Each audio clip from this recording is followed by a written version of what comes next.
I know that many of you believe that you know the story of Christopher Columbus in our lives, and if not, we at least cursorily brushed over it in school.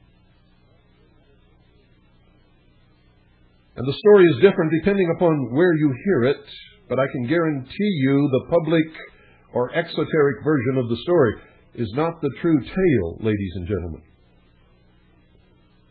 And they hear a different story in Latin America and in the Caribbean Ocean and the Gulf of Mexico than they do in North America.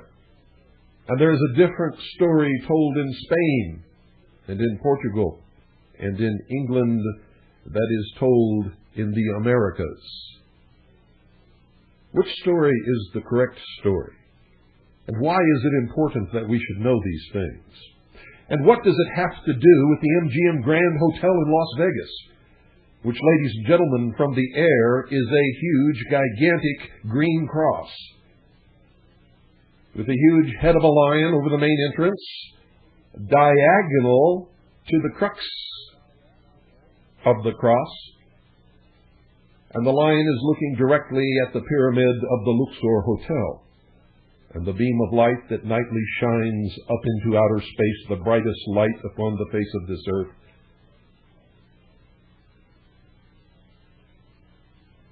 What is the connection? Is there a connection? Well, I can guarantee you there is. Oh, yes, ladies and gentlemen, there is. Well, let's see if we can discover exactly where that link is, if we can.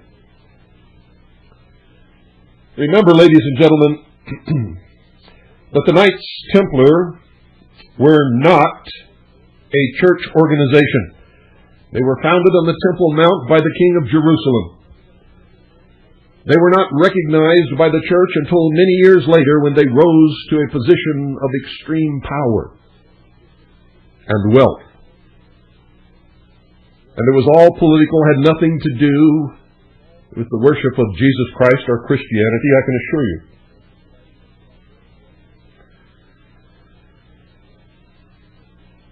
And they never, in their history, protected the pilgrims on their way to and from the Middle East. That is a myth. A complete myth, ladies and gentlemen. One of their goals was to rebuild the Temple of Solomon. But that is a metaphor for their true purpose, ladies and gentlemen, which had nothing to do with building a stone temple upon the mount in Jerusalem. It had to do with the perfection of humanity and the bringing about of a new race of men. So with that small bit of knowledge to prepare you for what I'm going to give you now, I hope that you will be able to understand it.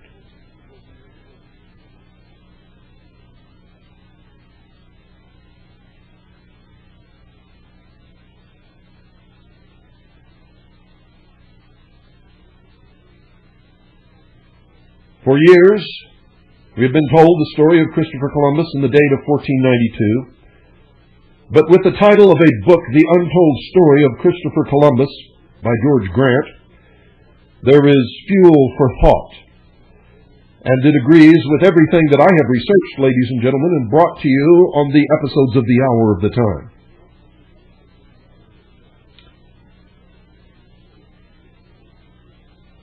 James Wolfe lived a year on San Salvador Island in the Bahamas. He had to read the untold story. So in a nutshell, he wrote a few strings of what he learned. Seems as if Mr. George Grant, in his book, The Last Crusader, sees the trip as a way to raise money to help fund another crusade. An hour before moonrise on October the 11th, Columbus saw, or thought he saw, a light in the darkness along the western horizon. He wrote, and I quote, like a little wax candle rising and falling, end quote. In his daily logbook entry for December the 26th, 1492, the admiral wrote, quote, "I hope to God that when I come back here from Castile, which I intend on doing, that I will find a barrel of gold for which these people I am leaving will have traded, and that they will have found the gold mine and the spices, and in such quantities that within 3 years the sovereigns will prepare for and undertake the reconquest of the Holy Land. I have already petitioned your holinesses to see that all the profits of this my enterprise should be spent on the conquest of Jerusalem. And your highness smiled and said that the idea pleased them, and that even without the expedition they had the inclination to do it." In a letter to Isabella, he asserted, "The argument I have for the restitution of the Temple Mount to the Holy Church is simple. I only hold fast to the Holy Scriptures and to the prophetic citations attributed to certain holy men who were carried along by divine wisdom. Remember with what little cost you undertook the reconquest of Granada, and with what great reward." Later, in a letter to Pope Alexander VI, he underscored the seriousness of his intentions.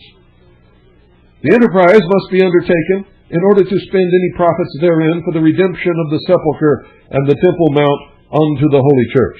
And 2 more times he wrote, "I must repeat, for the execution of the enterprise to the Indies, neither reason nor mathematics nor cartography were of profit to me in the manner that the prophecies of Scripture were.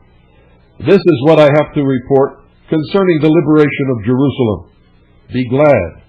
If there is any faith in us, the enterprise is bound for victory. At the time I was motivated by the Scriptures to go to discover the Indies.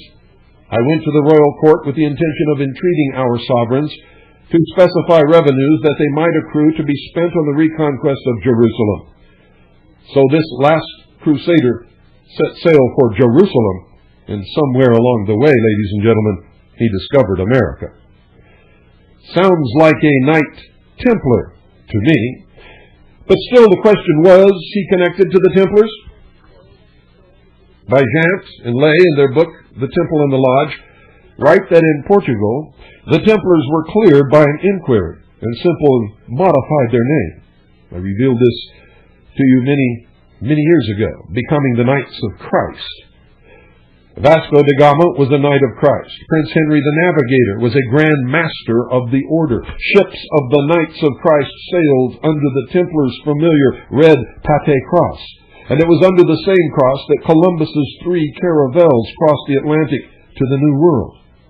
Columbus himself was married to the daughter of a former Grand Master of the Order and had access to his father-in-law's charts and diaries.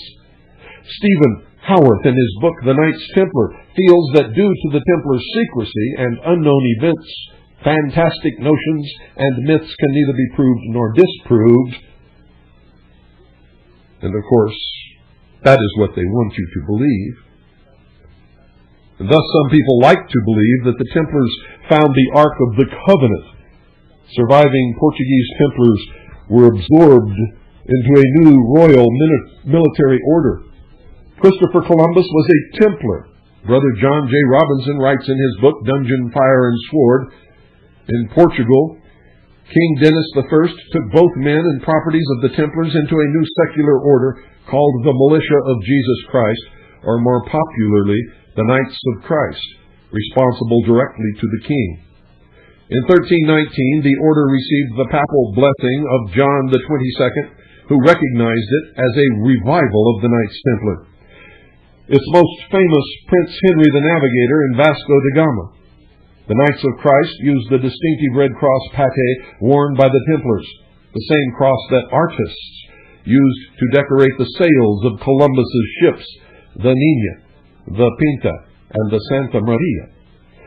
But, and this is cleverly omitted from the book, ladies and gentlemen, and from the book review, the flag Columbus planted on the beach when he landed for the first time in the New World was a white flag bearing a green cross.